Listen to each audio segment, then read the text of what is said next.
And I really wish na sana sila talaga forever kasi nakita ko, as in, alam mo, promise, walang eme, kumikinang yung mata nung mapapangasawa niya. As in, as in kumikinang. I mean, makikita mo sa mata niya na sobrang in love siya dun sa ex ko. Tapos sobrang nakakaya kong vows nila. As in, oh my God, as in.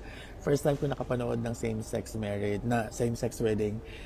At first time, at sa first boyfriend ko pa. Imagine that, na sobra siyang nakakataba ng puso, na-feel kong so special ako kasi I get to experience it, I get to witness it. So, I was so happy. Tapos, reception na, perform na ako. Actually, walang alam talaga yung mga guests. Tatlo lang nakakalam nung ko-perform ako. Tapos na yung party, tapos na yung reception, balik na kami sa hotel. And then, may after party sa room nila. That's where, kung ano yung gusto ko ikwento, doon nangyari. So, di ba parang, dahil, imagine na, 22 years kami magkakilala. 22 years na kami nagkakilala. 22 years ago kami nagkakilala. So imagine, may mga 22 years old na dito na nakikinig, nanonood. Noong bata pa kayo, hindi pa kayo pinapanganak, magkakilala na kami. Ganoon nakatagal. So nagkaroon kami ng parang, alam mo yun, yung parang throwback chikahan, kung ano ba tagay nangyari. Kasi parang sabi niya, ano na kasi nangyari doon? Nakalimutan ko na kasi. Parang ganito, parang ganyan. So, kami, throwback mo kami. Tapos natawagan namin yung mga kakadancer namin before. Video call namin. Tapos, hanggang sa na-share ko yung isang nangyari sa akin na kasi ganito yon, yung ex ko kasi na yon, siya yung reason kung bakit ako nakarating ng Laguna. Ano lang yan, for context lang, siya yung nagsama sa akin sa Laguna para maging dancer. So, um, nung na-dissolve na yung dance group namin, nung nawala na siya, naiwan kasi ako dun sa group, dun sa bahay ko siya kami nakatira, and sobrang pangit nung nangyari sa akin. Sobrang pangit na hanggang ngayon kapag naalala ko siya, naiiyak ako. Kaya, yung part na yun ng buhay ko, trinay ko talagang itago yon. Trinay ko na wag siyang i-share sa ibang tao. Sobrang piling-piling tao lang yung nakakaalam kung ano talaga yung totoong nangyari sa akin dun sa bahay na yon. And yung ex ko, wala siyang idea. So, nung itanong siya kung ano ba talaga nangyari sa akin doon. So, nag-breakdown ako, sumiyak ako. Tapos sabi ko sa kanya, ito yung nangyari, ganyan, ganyan. Very light. Tapos yun, um, actually, ako nag-breakdown ng malala sa kanya. Yung pagkasabi ko lang sa kanya nung nangyari, medyo kayo nung kasi ako nun. So, nung nakwento ko sa kanya yung nangyari, parang pagkabalik ko na actually ng room ako, parang pagbalik ko na lang sa room ko na realize na, shit, may tinik pa pala ako na hindi ko na natatanggal. I mean, parang pumunta pala ako doon sa Reno not knowing that meron pa pala akong bubog sa kanya. And ang amazing lang na I get to share it to him personally after his wedding. At sa malayong lugar pa, imagine, di ba, parang basta pa nung pagkasabi ko sa kanya, ito yung nangyari sa akin na sobrang dark nung experience ko na yun. And na-realize na parang nakita ko sa kanya na sobrang na-guilty siya. So, pagkabalik ko ng hotel ko, doon ako umiyak. Kasi parang syempre, hindi na ako comfortable mag-share sa kanya, hindi na ako comfortable kasi hindi ko alam, baka hindi na pala siya yung kilala ko dati ng ganong tao. So, yun, I'm just so happy na nasabi ko yun sa kanya at sobrang nagsosorry siya sa akin kaninang umaga bago ko umalis ng hotel. Na halos mangiyak-iyak siya. And isa sa mga natouch ako dun sa message niya na na sorry kung pinabayaan kita dun sa panahon na kailangan mo ng kasama. Hindi ko talaga I mean, as in guilty daw siya na parang hindi daw niya sinasadya. At yun, parang nagkaroon kami ng closure finally. Imagine, 22 years ago, I was in a very, very dark place. Na akala ko dati, dream come true yun. Tapos, nag-end ako sa parang, nagkaroon ako ng trauma and hindi ko naman siya masyadong na-share sa mga tao. Even sa Drag Race, hindi ko siya na-share. Kasi imagine, ano siya talaga eh. Alam mo yung may mga binaon ka talaga sa bonggang-bonggang baon sa limot na hindi mo ma-share. At pinili mo na huwag nang ma-share kasi yung mga taong involved, ayoko na lang din masira sa paningin ng ibang tao. Alam mo yun, I chose to save their image para wag na lang ding humaba, wag nang mag-iskandalo, wag nang lumaki. Pero imagine, 22 years ago siya nangyari. And ang closure lang is kahapon. Actually, kanina lang. Imagine, para siyang movie. So yun, I just wanna share that a very very special experience of mine today na I think siya worth sharing siya, and I hope sana may mga makapulot ng aral. Hindi ko alam kung anong aral yung makapulot yun, but hindi ko talaga sure. Basta I'm here, nasa live ako. I just wanna share that kasi parang kanina ito nakakatawa kasi may pinapakinggan pa akong song, tapos saktong-sakto paglipad ng eroplano, nakatingin ako sa bintana, tapos nakatingin ako dun sa hotel ko sa kami naka-check-in kasi sobrang kitang-kita lang siya doon. Tapos paglipad mismo ng eroplano, yung instrumental, yung tumugtog, as in saktong-saktong paglipad ng eroplano, pagtanggal niya sa pag take off, naging instrumental, para akong nasa music video. So ayun lang naman, sobrang siya, siya, alam mo yung bubog tinik na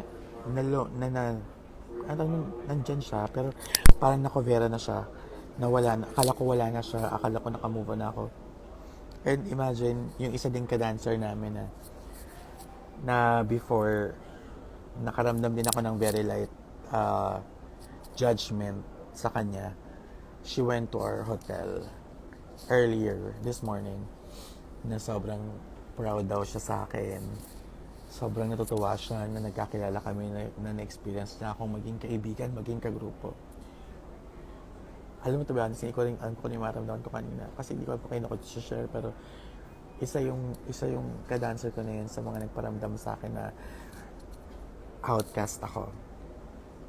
Actually, doon sa group na yun, nagkaroon din ako ng moment na parang feeling ko hindi ako belong. And kasi yung dumating ako noon, mag-isa lang ako, wala akong kabatch. So yung grupo ko na yun, may na-feel ako na parang na-feel ko parang hindi ako welcome.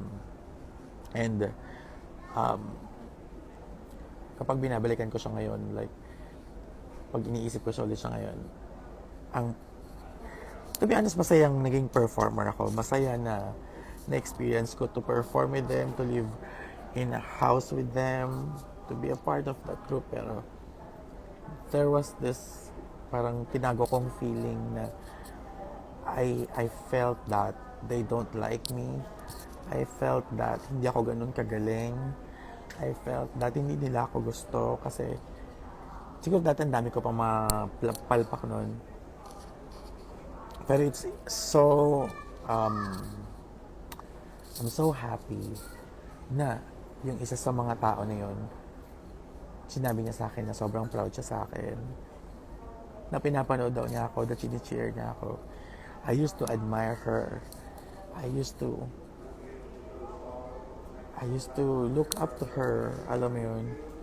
And ang galing lang na yung libro na yun na akala ko hindi na siya masasara, alam mo yun, na ano na siya, nag-end na siya in a very, very, very, very nice way. Alam mo yun, parang, di ba hindi naman laging happy yung life? Like, marami talaga tayong struggles. Like, lalo na, kunyari, for example, sa friends, sa chosen group, di ba? May mga times na hindi siya, hindi mangyayari yung akala nyo nangyayari talaga sa pelikula. Di ba? May hindi siya laging happy ending. Yung iba parang akala nyo magtatagal pero hindi naman. Akala nyo sila na yung forever na kasama mo pero hindi naman pala. And I just want you all to know that it happened to me so many times. And pero hindi ako nag-give up. Hindi ako sumuko na harapin yung life with or without friends, with or without a partner.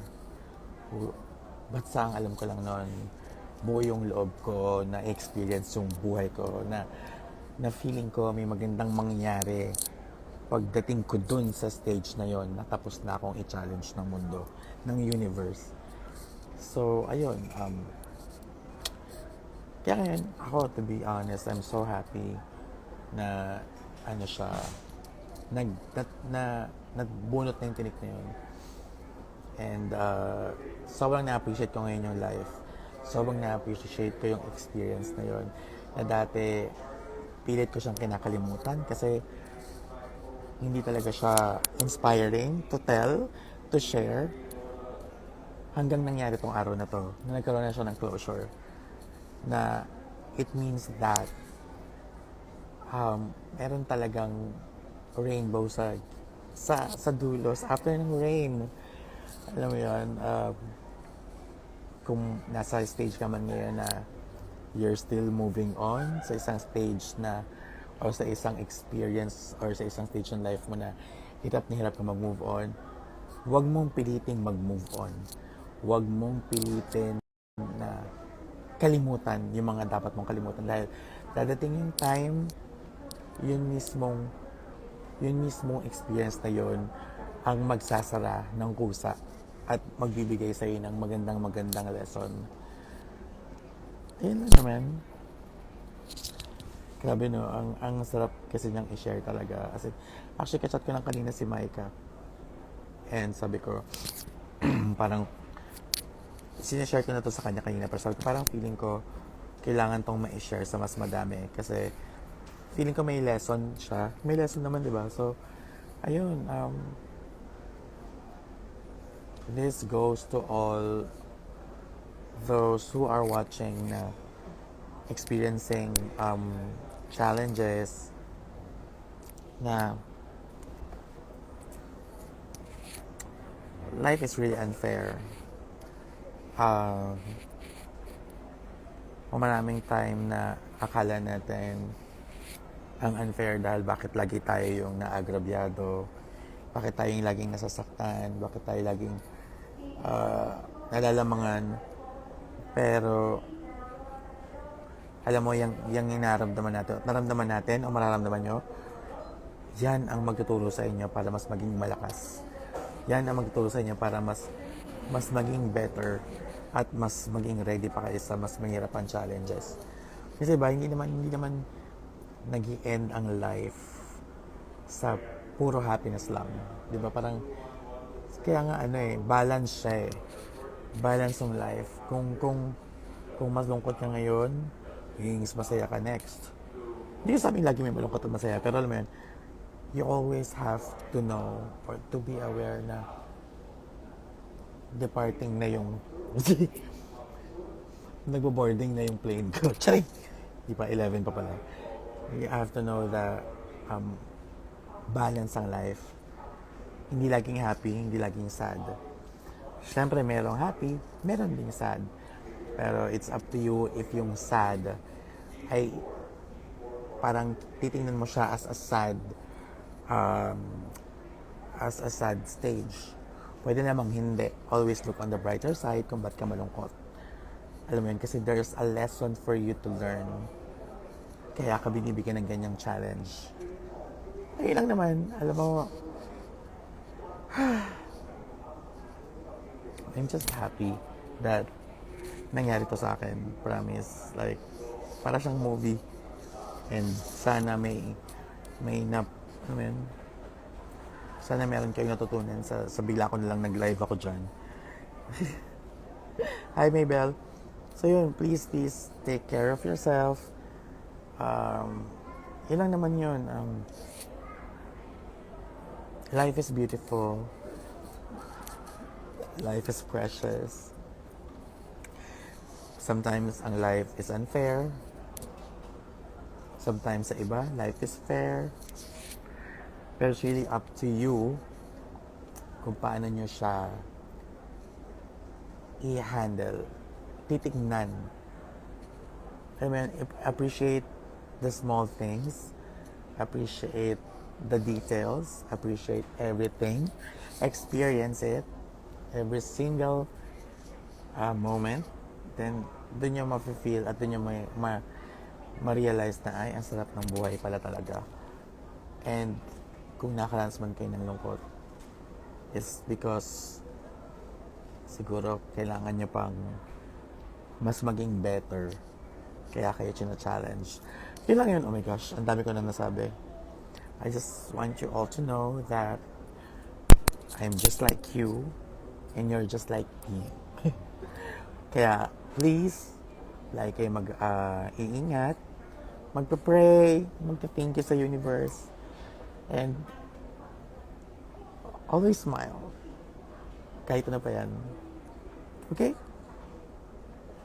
Anyway, I love you all. Good afternoon sa inyong lahat. Good night na sa akin kasi it's 11 p.m. here. And boarding time, thank you for wala pa. Meron pa akong 20 minutes to sit. Charing. So yun lang naman. Maraming salamat ha. Thank you sa 125 na nanonood. Sana ako yung may tulong at may na-share akong maganda sa inyo. Yun lang naman, I will see you all soon.